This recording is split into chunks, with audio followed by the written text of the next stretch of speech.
Major breaking news and unprecedented developments out of Washington, D.C.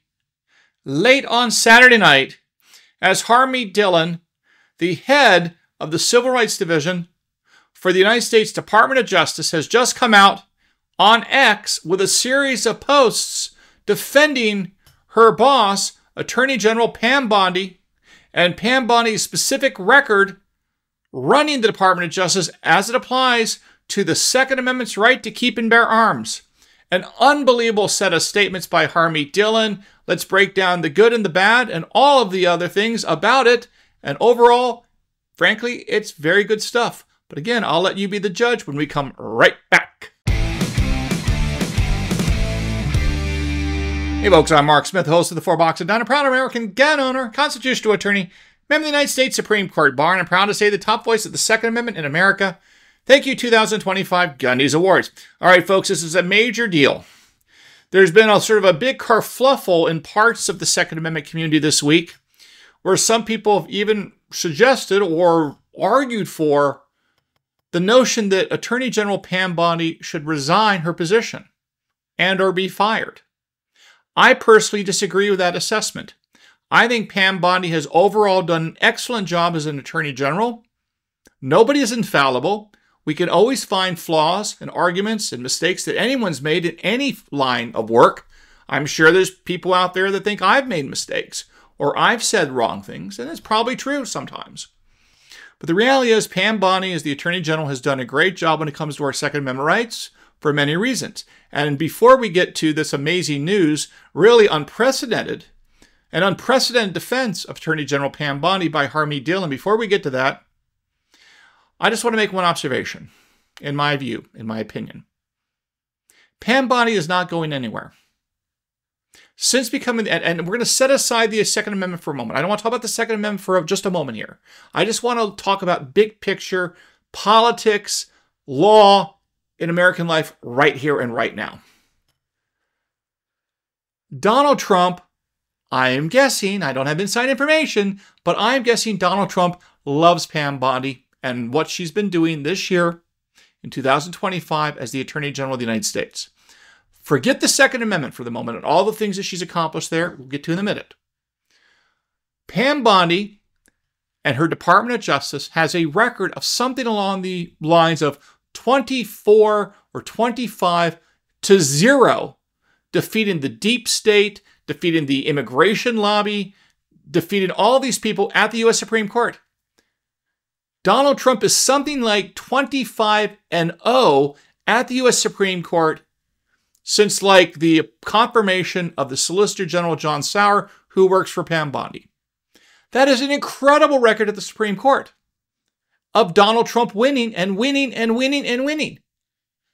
There is 0% chance, in my opinion, that President Donald Trump is going to do anything with Pam Bondi where she is delivering a record of 25-0 in cases before this U.S. Supreme Court between basically mid-February 2025 and today.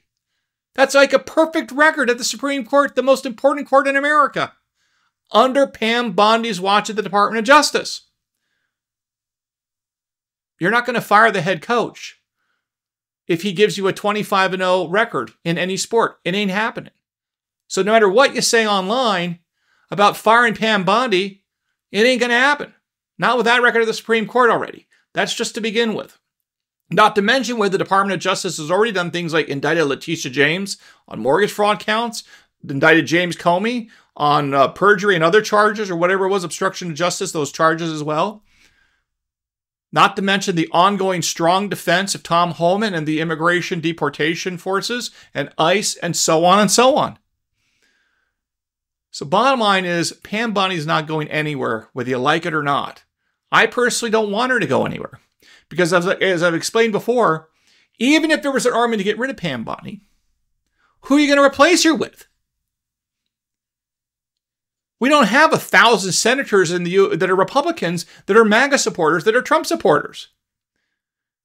You want to replace Pam Bondi in some hypothetical world, which, by the way, is not going to happen anytime soon. It's not going to happen.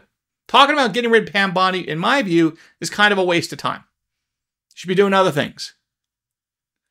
But even if you wanted to get rid of Pam Bondi and you got rid of Pam Bondi, who is going to replace her that's going to be better than Pam Bondi? Because remember, you still got to get that person through the United States Senate and go through a multi-month confirmation process.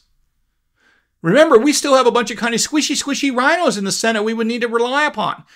Susan Collins from Maine, Lisa Murkowski from Alaska, the retiring Tom Tillis from North Carolina. Who knows what he's going to come up with? The gun control supporting John Cornyn from Texas, the retiring Iowa Senator Joni Ernst. None of these people are guaranteed to support a confirmation vote on some future Attorney General nominee. So why are you rolling the dice for what? You should never fire someone unless you know for certain you're going to have a dramatic upgrade. And that is not going to happen.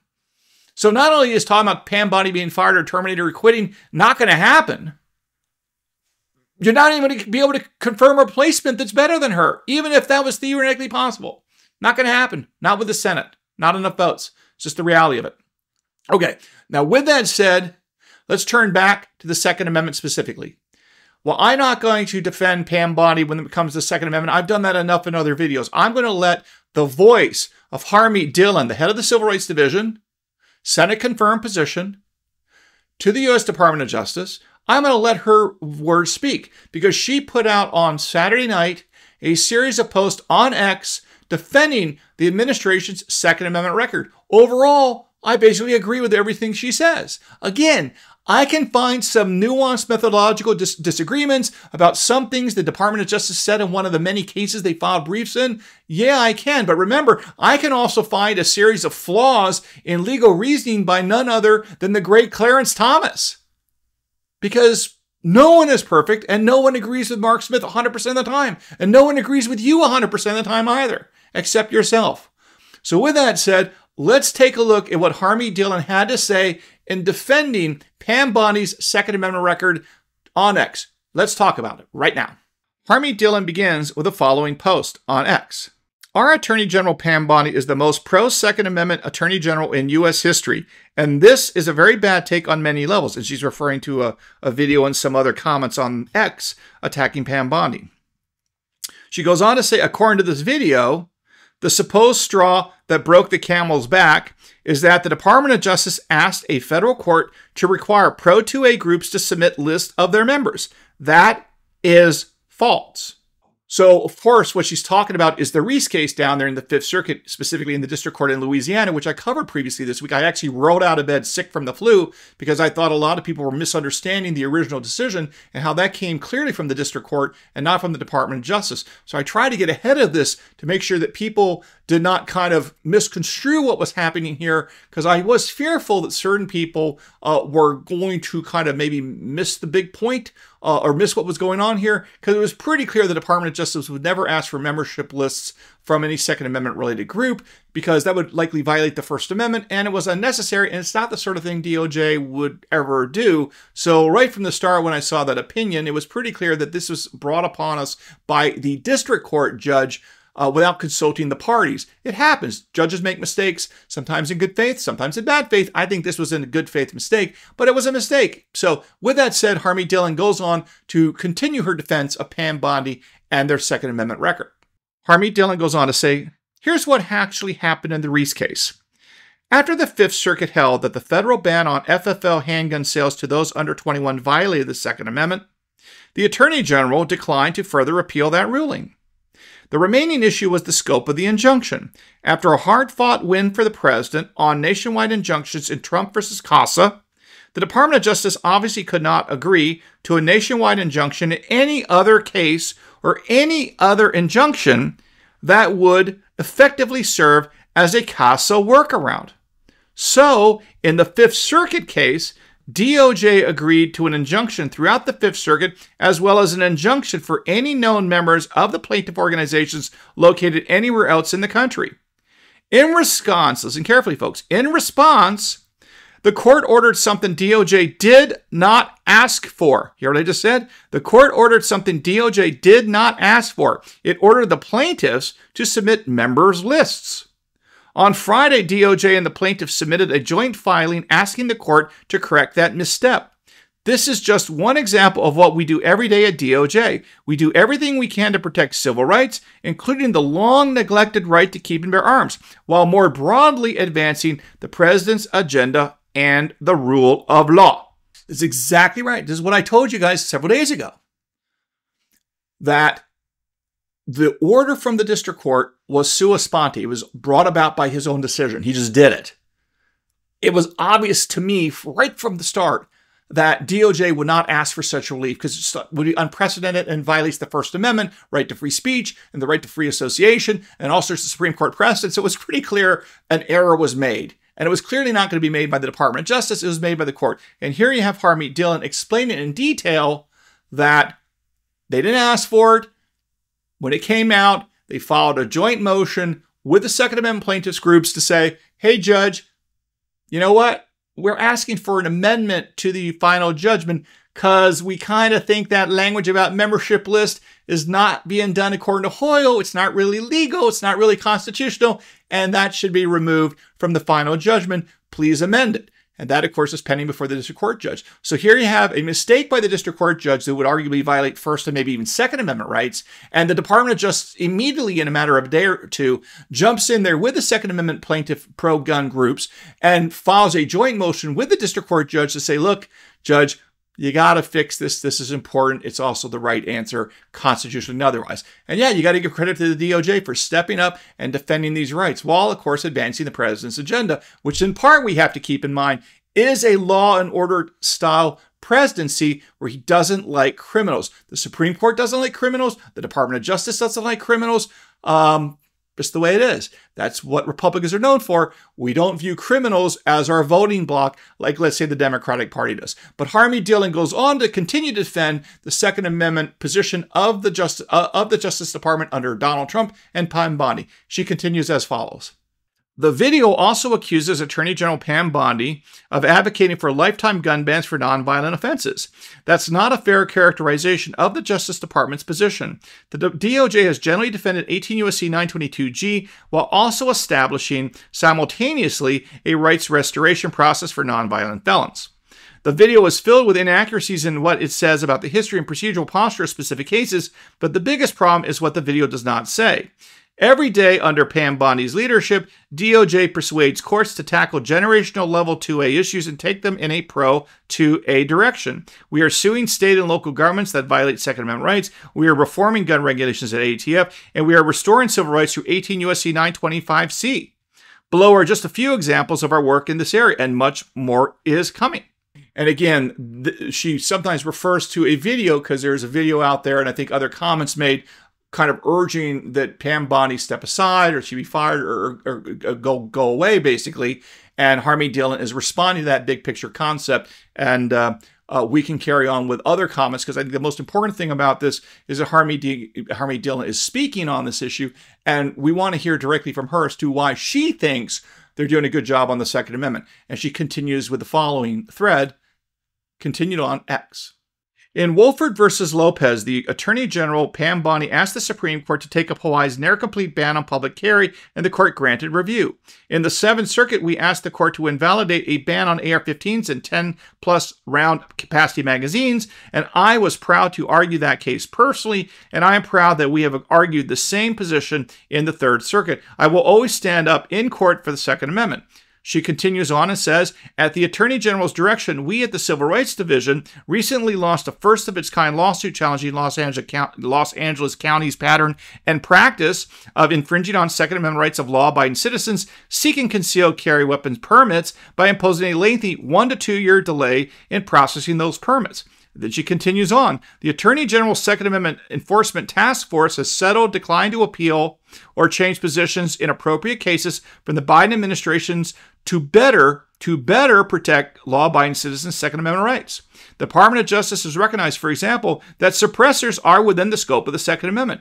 And it goes on to say, the task force has also taken historical action to begin a regulatory process under 18 U.S.C. 925C that will, for the first time in decades, allow persons who have a criminal history in the distant past, but who are no longer posing a threat, or they no longer pose a threat to public safety, to apply to have their right to possess a firearm restored under federal law. This will protect public safety while also ensuring that the federal government does not come close to the line of burdening the Second Amendment rights. This is historic.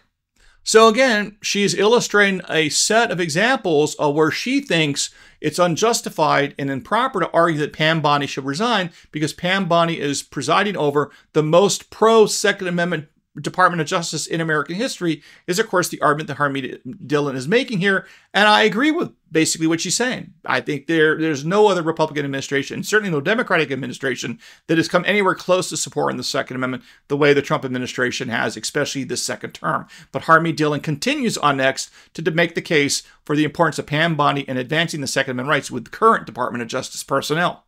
The Justice Department's lawyers are also working with ATF to completely overhaul and modernize its firearm regulations. We are reviewing and, where appropriate, revising federal regulations on firearms, especially those that pose unnecessary burdens on the law-abiding American Second Amendment rights. Indeed, the ATF has revoked its zero-tolerance policy that attempted to put gun dealers out of business for paperwork violations. ATF is also in the process of revoking the prior administration's engaged in business rule, which tried to ban private non-FFL firearm sales.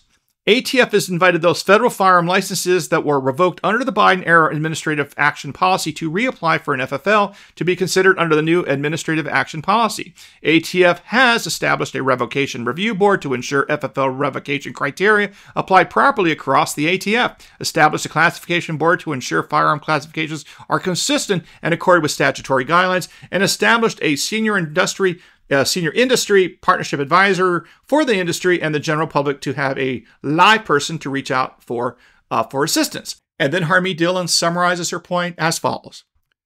In sum, I am a gun owner and a longtime advocate for Second Amendment rights. I have fought in private practice for the broadest possible scope of federal and state gun rights.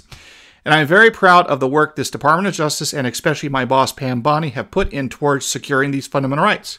No one has fought harder for them or has a better track record. She has been relentless and so supportive of all my efforts in the Second Amendment space. I firmly reject any these fake news criticisms of our 2A efforts and urge people to look at the record and recognize that this isn't going to get better than having this Attorney General working with this White House to continue to defend and expand those fundamental civil rights, including the right to self-defense and more under the Second Amendment.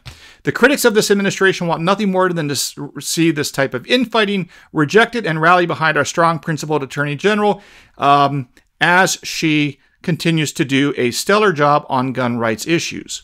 Yeah, I agree. I basically agree with everything Harmeet Dhillon says, and I've talked about this before. This is the most pro-Second Amendment administration in American history. I said this even before the election. There was no one better than Donald Trump. A lot of people criticized me, but I stand by my views, and there's nothing that's occurred in 2025 that has changed my views. That doesn't mean that I don't have specific criticisms, specific strategies or tactics or arguments made by the Department of Justice on occasion involving the Second Amendment. And where I see problems or I see issues, I flag them and I mention them on this channel and otherwise in my scholarship, whatever it is, because again, no one's perfect, including the Four Boxes Diner. But overall, there's no reason in my view for Pam Bondi to go anywhere. And as a practical matter, she's not going anywhere anyway.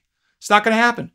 Not with a 25-0 record at the Supreme Court on a bunch of other Trump-related items. It's not going to happen. So as a practical matter, talking about getting rid of Pam Bondi, in my view, is kind of a waste of time. But again, people got to do what they got to do, and whatever they do is fine with me. They have a First Amendment right, and they can, maybe I'm wrong. Maybe it turns out Harmeet Dhillon and I are totally wrong. We got this wrong, but I don't think so. So there you have it.